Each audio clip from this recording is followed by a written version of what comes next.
et messieurs, bonsoir et bienvenue à cette émission de On s'en parle. Mon invité, qui a beaucoup de cordes à son arc, mais elle est aussi très connue comme auteur ou autrice. On peut dire les deux, malgré que mon invité et moi, on aime mieux parler de auteur. Fait que nous allons faire également une rétro de ces romans qui ont connu beaucoup de succès. Alors, mesdames et messieurs, avec grand plaisir et grand honneur, je reçois l'auteur, Madame Cécile Élie Hamel. Madame Cécile, bonsoir. Bonsoir. C'est un plaisir que de vous recevoir, Madame Cécile. Et vous savez que je suis un passionné de lecture, puis vos livres ont une place de choix dans ma bibliothèque. Puis on en avait, je sais qu'on avait parlé déjà, on a fait des émissions ensemble, Oui. puis on avait parlé de vos romans, mais j'aimerais que l'on revienne dessus parce que je trouve que nos auteurs, et je ne veux discréditer personne, mais je trouve que très souvent, nos auteurs de chez nous sortent un livre ou sortent un livre, puis un coup que ça fait un boom, puis plusieurs personnes l'achètent, on le lit, puis après ça, on le met là, puis on n'en parle plus. Êtes-vous d'accord avec ça? Oui, c'est parce que c'est pas assez publicisé. Voilà, c'est exactement. pas... Une femme singulière a connu un grand succès, surtout parce que je suis allée à Montréal, parce que la maison d'édition m'ont payé le voyage pour aller à Montréal. J'ai rencontré plusieurs personnes, j'ai fait plusieurs radios, donc il y a un impact. Mais à ce moment-là, partir de l'Abitibi pour aller se vendre, en quelque sorte, là, c'était Héritage. Okay. Alors, Héritage, c'est eux autres qui payaient. Mm-hmm. Alors, on n'a pas toujours ce chance-là. Non, exactement, c'est ça. On est trop loin des grands centres. Comment, je sais qu'on en a déjà parlé, mais j'aimerais que l'on revienne sur ça. Comment, Madame Cécile, vous êtes devenue auteure? Parce que c'est pas donné à tout le monde, là, il faut le dire. Non. J'ai toujours eu un petit peu le syndrome de l'imposteur là-dessus. Ah oui, OK, expliquez-nous. Moi, j'ai fait mes études. Ça a duré 13 ans de temps. OK. Mm-hmm. Parce que, et puis, je suis devenue bachelière, donc je suis devenue... Ça, on va en reparler parce que c'est important de le dire également. Fait que vous êtes devenue bachelière, on va en revenir sur ça, mais je vous laisse continuer, là. Mais comment on devient auteur? C'est difficile à dire. C'est des événements qui nous emmènent. Okay. Ma mère est morte d'une façon dramatique en 72. Je me souviens que c'était hier. C'est sûr que j'ai eu beaucoup de difficultés à passer à travers ça. Surtout de la manière qu'elle est décédée. C'est ça. C'est-à-dire, c'est pas la mort. La mort, c'est quelque chose de naturel. Oui. OK? Mais sa mort n'avait rien de naturel. Et puis, j'ai dû faire un cours, j'allais à l'université, j'ai dû faire un cours de poésie en 72. Oh oui. Durant l'été 72. Donc, ma mère est morte le 17 de mai. Mm-hmm. Et moi, vers la fin de juin, j'ai commencé à faire un cours en poésie qui était sur quelques jours. Pour l'été, le mois de juillet, je pense que c'était 3 jours, semaine, quelque chose comme ça. Mm-hmm. Puis là, bien, en poésie, dans un cours de poésie, tu fais de la poésie. Et voilà. Et j'ai découvert que l'écriture, c'était un peu un moyen de sortir le trop-plein, si on veut. D'évader des choses, de sortir. Okay. Parce que ce que l'on dit, ça s'éloigne déjà de nous. OK? Ce que l'on écrit, bien, en le mettant sur une feuille, on le partage déjà, tu sais. C'est comme... Parfois, j'ai des gens qui vont me dire, moi, j'aimerais ça écrire, j'aurais beaucoup de choses qui m'ont blessé, j'aimerais ça. Mais j'ai dit, écris-le, puis brûle-le. Oui, exactement. Au moins, ça va sortir. Tu vas l'avoir. Exactement, c'est ça. Ça va te libérer. C'est ça. À ce moment-là. Alors, comment on devient, c'est ça. Donc, là, j'avais un goût pour la poésie. Puis, après, bien, quand j'ai fini mes études en 78, au moment de finir mes études, moi, mes 2 aînés ont quitté la maison. Mon plus vieux était au cégep de Rouen, ma fille était à Saint-Jérôme. Alors là, c'est-à-dire, moi, je rentre à la maison après quand même plusieurs années, là, puis j'ai l'impression que mes enfants, je ne reconnais plus mes enfants, c'est devenu des hommes, c'est devenu des hommes, ma fille est devenue une femme, voilà. Alors tout ça, bon, puis là, j'avais du temps à moi. Puis moi, je n'avais jamais regardé ça, un téléroman, je n'avais jamais eu le temps de faire ça. Puis là, bon, mais tu sais, je trouvais ça innocent, mais comme je n'avais pas le début, tu sais, je veux dire... Puis, j'avoue que j'ai plongé, j'ai fait une bonne dépression, tu sais, parce que quand tu vas à l'école, tu fais partie d'un groupe aussi, tu sais, même si ça change. Oui. OK. Tu as une routine, tu sais. Moi, à 6h moins 5, il fallait que je parte pour Rouen, tu sais. Okay. Parce que l'université, les cours commençaient à 7h, puis j'avais une grosse minoune. J'ai toujours eu des vieux chars, tu sais, j'avais pas les moyens d'avoir... Puis... Alors, c'est... Mais vous êtes devenu, parce qu'on a un article ici devant nous autres, je vais vous dire, qui date du mercredi 20 septembre 1978. On le voit ici. Il y a une petite anecdote que je peux te conter. Oui, allez-y, parce que c'est marqué « À Macamiec, une mère de 6 enfants, bachelière. » C'est pas n'importe quoi, là. Tu sais, il y avait sûrement d'autres femmes, d'autres mères qui étaient bachelières. Oui. Mais moi, c'est le premier bac qui est sorti à l'Université du Québec d'une personne de la région. Oui. Donc, tu sais, un adulte, là. Tu sais, bon. Parce que c'est sûr qu'il y avait d'autres bacheliers avant. Mais lorsque on avait fait un souper, l'université nous avait offert un souper à la fin de nos études. Puis il y avait... le recteur avait pris la parole à un moment donné, puis il avait dit qu'il y avait une personne extraordinaire dans la salle qui voulait qu'on lui rende hommage. Et puis, fait que là, ben, il dit, c'était un monsieur qui restait à McWatters, puis qui avait il travaillait dans le jour, puis il avait fait ses études par les soirs. Puis là, ben, il était devenu bachelier. Puis, il avait travaillé, il était parti, après avoir fait son secondaire 5, il avait repris ses études, puis là, ben, toute la salle, il y avait eu une innovation extraordinaire. Okay.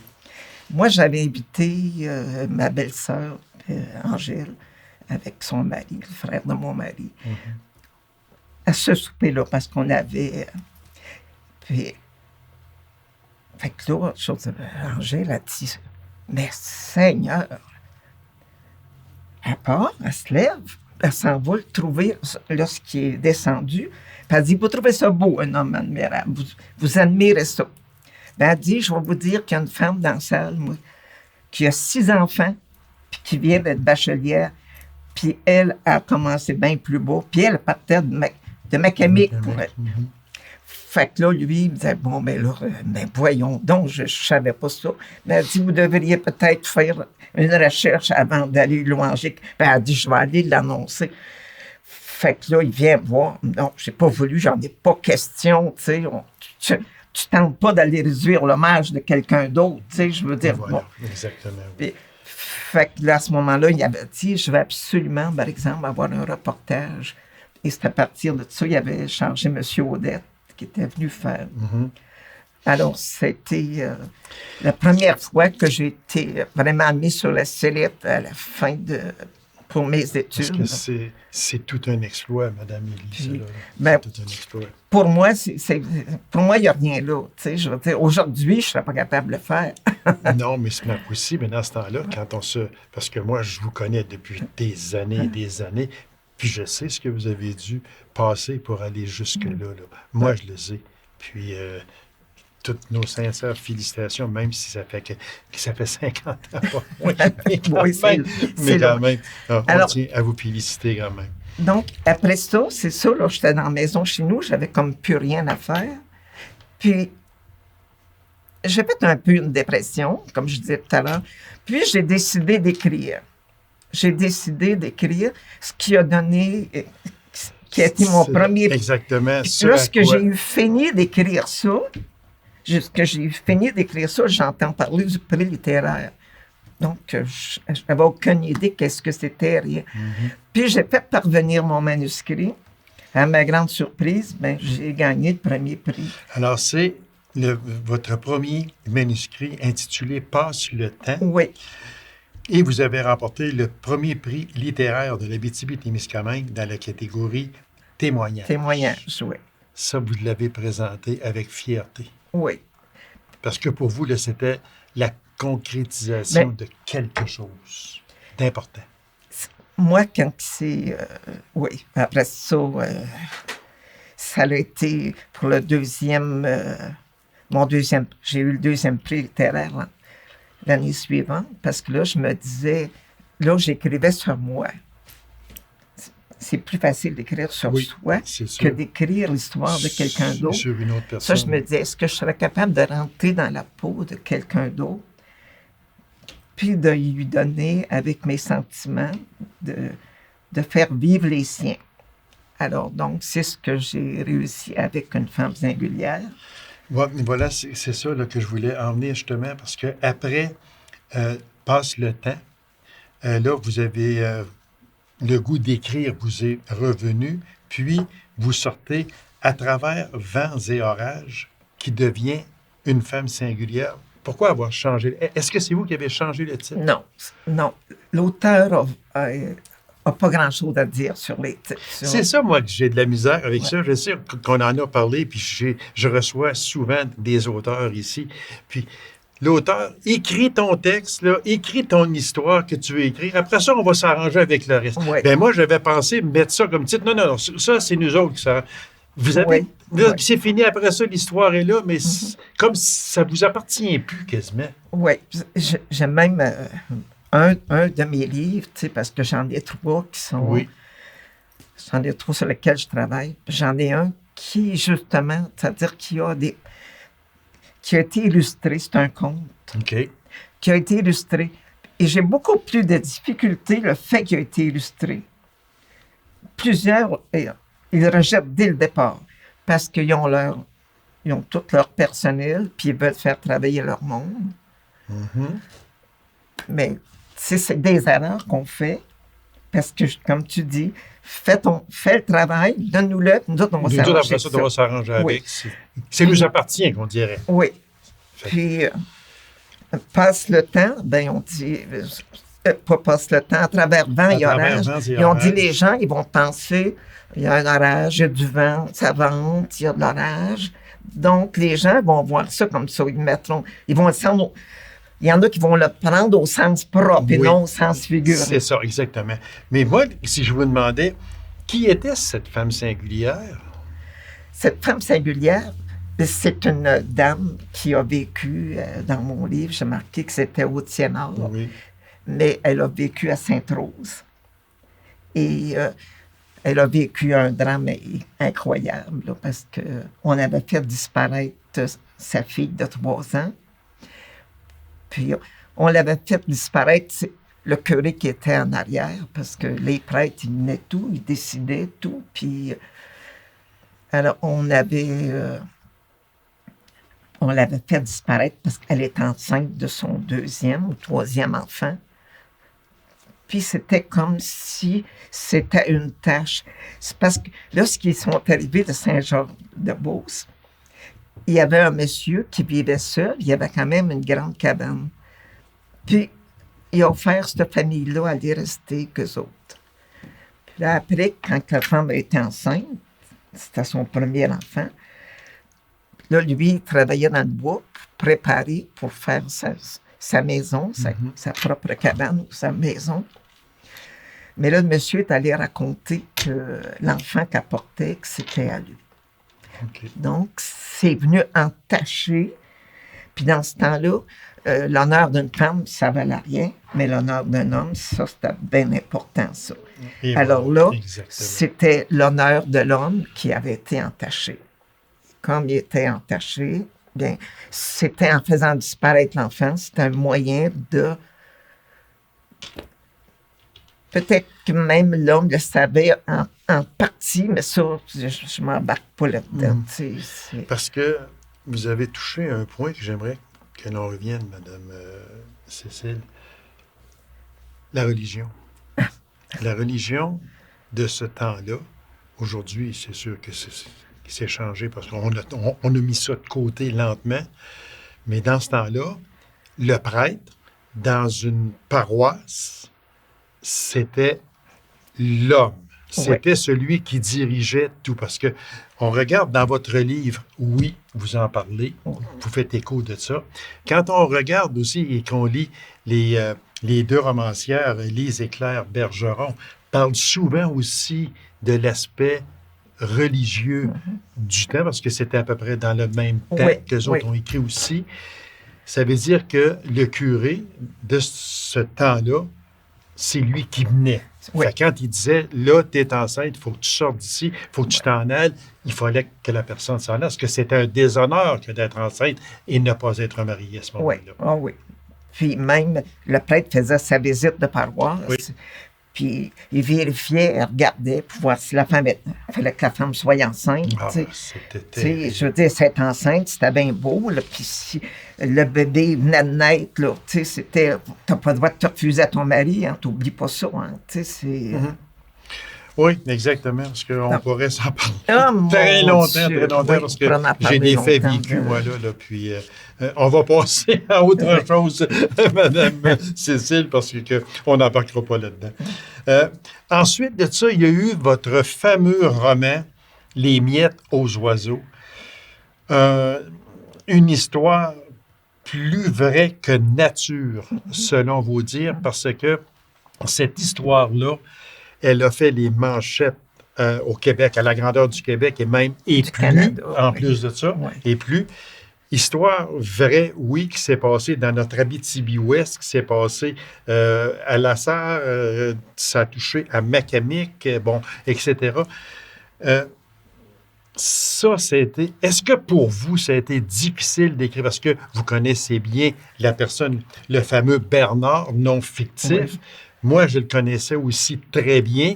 On dit, on parle au passé parce qu'on sait ce qui est arrivé. Mais comment en avez-vous, êtes-vous venu à écrire un tel... Parce que moi, ce roman-là, je trouve que c'est votre meilleur. Les autres sont bons, là, OK?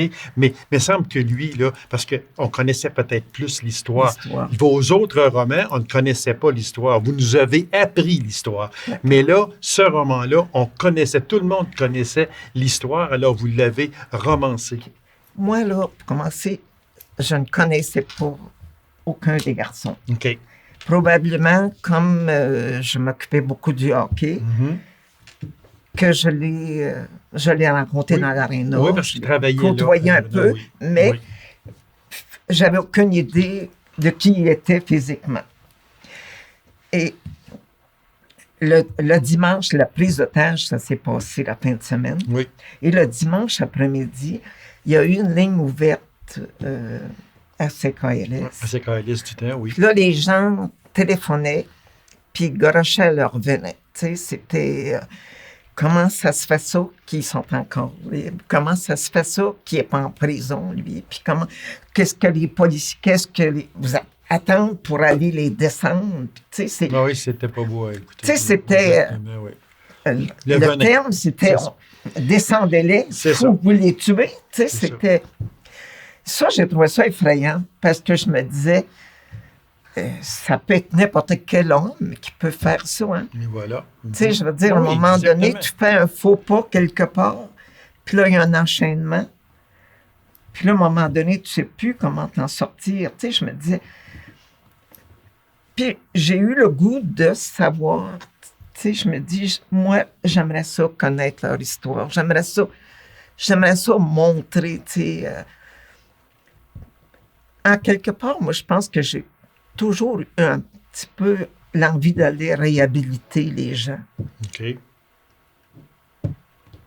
peut-être que j'ai eu envie de me réhabiliter aussi dans mon tout premier livre, tu sais, parce que il y a toujours du monde qui juge très rapidement. Tu sais. Oui, on jette la pierre très vite. Oui.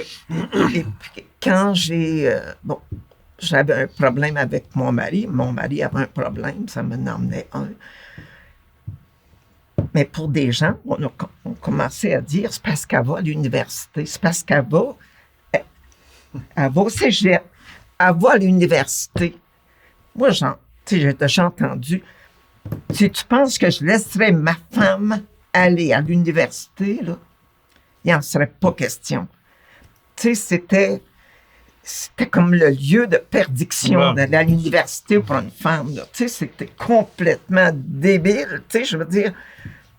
Mais fait, je me suis souvent senti attaquée à l'intérieur de ça parce que j'allais aux études. Ça, c'est pas quelque chose. Il a fallu que je passe par-dessus ça.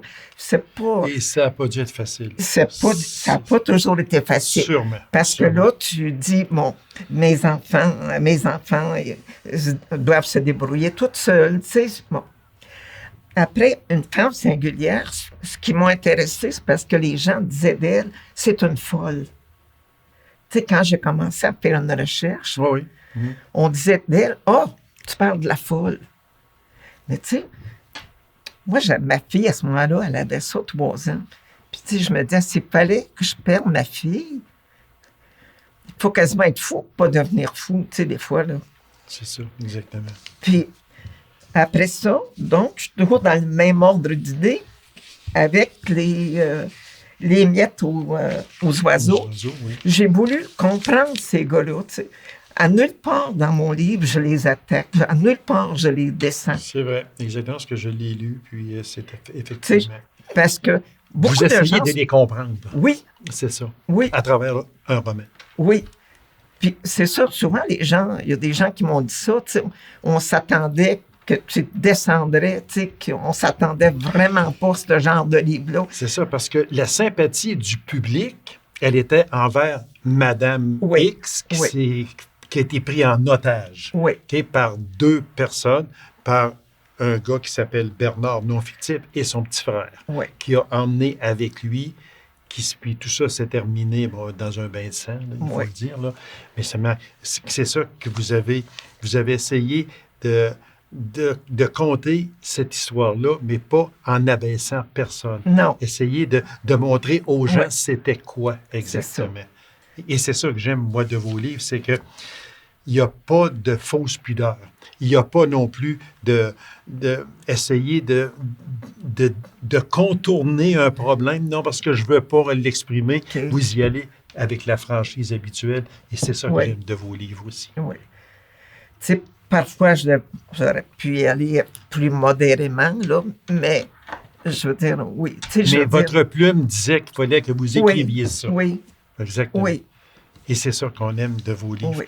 Fait que tout ça, alors, c'est le côté défendresse. Oui, exactement, c'est ça. Parce que, juste pour terminer avec ce livre-là, ça prend combien de temps, mettons, écrire un livre de même? Parce que là, il y a des articles de loi qu'il faut que vous connaissiez, qu'il faut que vous alliez consulter pour ne pas écrire des choses qui vous auraient mis dans le pétrin à ce moment-là. Oui, parce que lorsqu'on écrit sur des histoires vécues, il faut avoir les documents. Oui, sûrement. Puis, il faut savoir qu'il y a une ligne qu'il ne faut pas traverser. À ne pas dépasser, exactement. Donc, moi, j'ai rencontré la famille. J'ai rencontré un policier qui est mort l'année dernière, qui s'était vraiment lié d'une grande amitié. On le voit dans le livre aussi avec Bernard. Avec le fameux Bernard. Et puis qui a essayé, à la toute fin, il s'est fait tasser, par exemple. À la toute fin, il aurait voulu se rendre à la maison. Il aurait voulu rentrer et aller discuter avec lui. Oui, mais... on l'a empêché. On l'a empêché. On a toujours quelqu'un plus haut que nous autres. C'est ça. Puis que ce quelqu'un-là avait peut-être, lui, reçu l'ordre de dire, bien là, il faut que ça s'arrête. C'est assez, là. C'est parce que tout le monde criait. Ça durait depuis trop longtemps. Oui, ça durait depuis une grosse semaine et plus. Ça fait que là, puis faire venir le groupe tactique de Montréal. Oui, c'était quelque chose. Il reste à peine 3 minutes, Madame Cécile. Votre dernier livre, Comprends-tu ça, Laurette? Est-ce que c'était le livre le plus difficile à écrire? Probablement, oui. Parce que moi, je connais l'histoire, oui, là, puis je sais. Ça a été difficile. Ça a été difficile parce que j'ai cherché à comprendre bien des choses, tu sais. Puis, tu sais, dans notre tête d'enfant, moi, dans ma tête d'enfant, mon père aurait dû mourir avant ma mère, tu sais, pour que ma mère soit bien après. Parce que mon père était alcoolique. Puis, c'était un dur de dur. Alors, dans ma tête d'enfant, tout jeune, je me suis mis dans la tête, tu sais, que si mon père part, ben ma mère, elle va être bien, on va être bien avec mon maman, tu sais. Mais les choses se sont passées différemment, tu sais. Maintenant, tu sais, beaucoup, beaucoup plus tard, j'ai compris que c'était mieux comme ça. C'était... Pour pardonner à mon père, il a fallu que je réajuste mes lunettes, il a fallu que je change ma vision des choses face à lui. Faire des efforts aussi? Oui, bien sûr, faire des efforts. Okay. C'est comme... Tu sais, je veux dire, comme lorsque mon père est mort, tu sais, je veux dire, j'ai écrit dans un livre qui paraîtra peut-être un jour, tu sais, lorsque j'ai quitté le centre hospitalier après son décès, tu sais, au moment d'embarquer dans mon auto, je me suis levé la tête. Il me semble que le soleil n'avait jamais été aussi beau que ce jour-là. Il me semble là, qu'il y avait comme une musique, un peu comme une grande musique de valse dans ma tête. Une délivrance. De délivrance. Mais il aurait fallu que je sois triste. Mais j'étais... Tu sais, c'était comme... Le lourd fardeau venait de c'est comme nos parents, qu'importe comment ils sont, on doit les aimer. Puis il y a une partie de nous autres qui veut les aimer, mais qui les aime. Ils ont beau être... non, peu importe, ils ont beau être comme bon leur semble, ça reste nos parents. C'est ça. Puis on ne peut pas donner ce qu'on n'a pas. T'sais. Mon père, ben, à 8 ans, il buvait déjà, là, qui racontait, là, c'était... Son père buvait, je veux dire, c'était... C'était de fil en aiguille, comme on dit. Madame Cécile, merci infiniment. Ce fut très, très, très intéressant. J'invite les gens qui, avec les 3 romans, vous en avez encore. Si jamais les gens veulent en acheter, vous pouvez communiquer avec Madame Cécile Élie Hamel. Madame Cécile Élie, merci infiniment. C'est toujours un plaisir de vous recevoir. Puis, est-ce qu'on peut, très vitement, s'attendre à un autre? Comment? Est-ce qu'on peut s'attendre à un autre livre? Oh, mon Dieu, oui. Oui, OK. On va le surveiller. Ben, on va, c'est ça. Le problème, c'est les maisons d'édition. Oui, mais c'est ça. On va revenir après les fêtes et on va parler de maisons d'édition. Ça va me faire plaisir. Puis, et de beaucoup d'autres sujets également. Madame Cécile Élie Hamel, merci infiniment. Ce fut un plaisir et un honneur que de vous recevoir. Puis, s'il vous plaît, vite, un autre livre, s'il vous plaît. D'accord. Je vous remercie beaucoup, madame. Merci. Alors, mesdames et messieurs, merci d'avoir été là. On se donne rendez-vous à une prochaine émission. On s'en parle. Au revoir et bonne semaine.